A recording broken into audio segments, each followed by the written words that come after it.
Congratulations. So I went from, before I came out here, right after my play was being done that Laurie David happened to see, and just to fill in the blanks with her too, I was telling AD this the other day.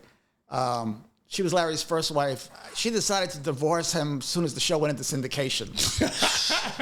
Of course. It's gone into syndication, re-syndicated 4 times already.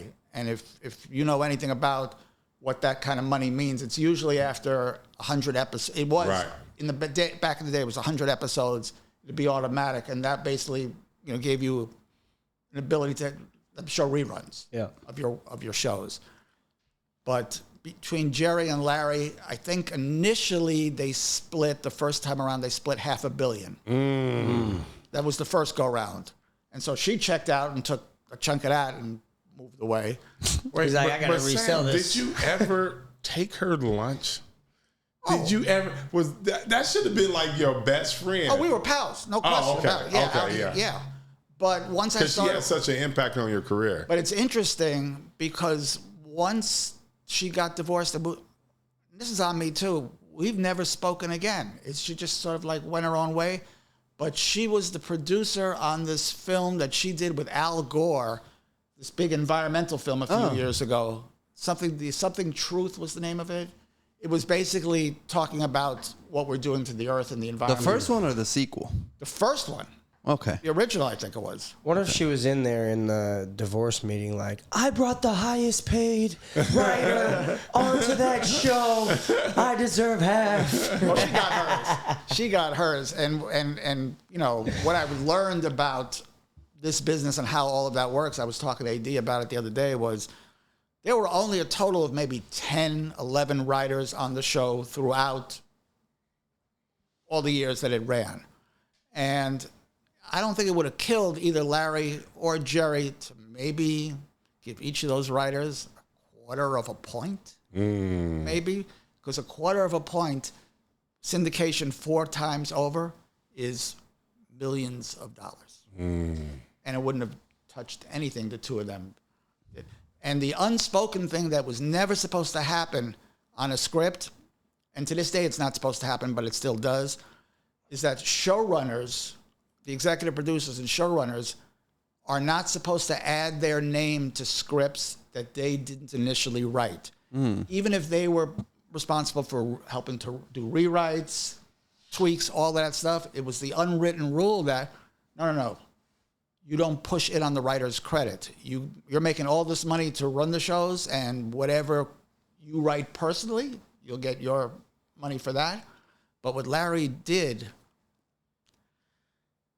he put his name on a lot of scripts that, in theory, he wasn't supposed to put his name on. And that cut into the payment for the writers, because a standard script back then, and it's still in this. It's $35,000 for a half-hour show. It's $35,000 per script. Okay. If you have a second name on that, now it's $17,500 each. Right. If you have a third, do the math. Right. Right. So no writer wanted him putting his name on a script that he didn't initially write, because you're taking away their extra money. And he used to do that all the time.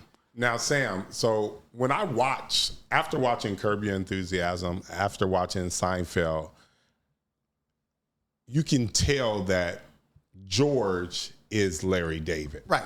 100%. Right. And George always had these funny, interactions with the show and all that stuff. So was Larry specifically writing for George the whole entire time, and then the rest of you guys were writing for everyone around it? Because that just really seemed like Larry. Yeah, no. What the rule for the show was, because each of them after season 3 or 4 became big stars, each of them. So you couldn't per episode favor one over the other. The only way you got storylines approved was you had to go to Larry and Jerry and have 4 storylines, one for each of those characters that intersected with each other, because you know how the show was, all the story. So it was like a puzzle that you had to put together. You could go with like just a great blanket idea.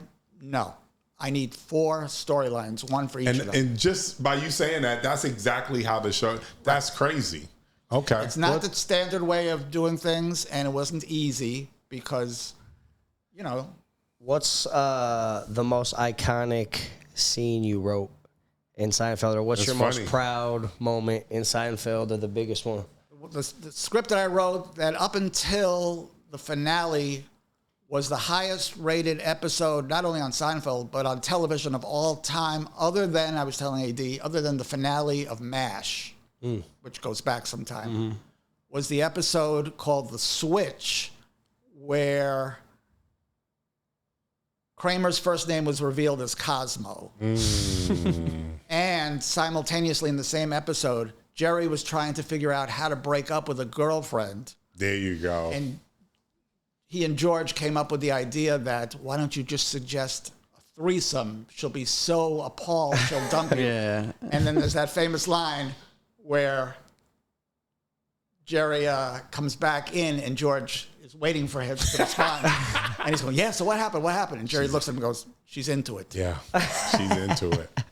That is so. And you wrote that whole episode? Yeah, I wrote that episode, and I was telling AD the other day also that it was top secret what Kramer's name was going to be revealed as. Like, in the scripts that were circulating, the network didn't know, the network president didn't know, the studio didn't know. Nobody knew what the name was until it was revealed at the taping. And so that studio, and I'm writing about this now in this memoir I'm writing,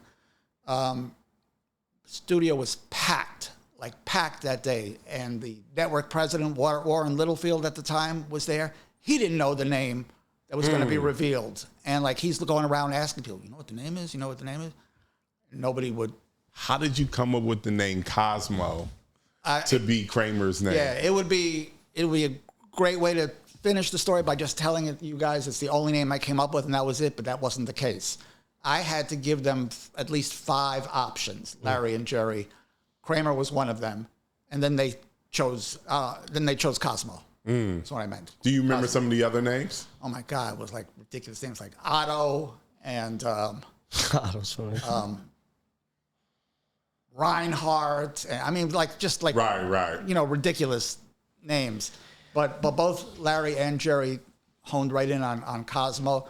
Perfect for him. And to this day, and I was telling AD this too, to this day, I still get, I don't know how they find me, but I get texts and emails and sometimes phone calls and hard copy letters saying that, oh my God, I named my son Cosmo, my dog Cosmo, my dog just died, here's the funeral, we're burying Cosmo. I mean, it's like... Have you ever gone to one? I'm going to check out this dog. I went to a birthday party for a kid in my neighborhood who they had named Cosmo.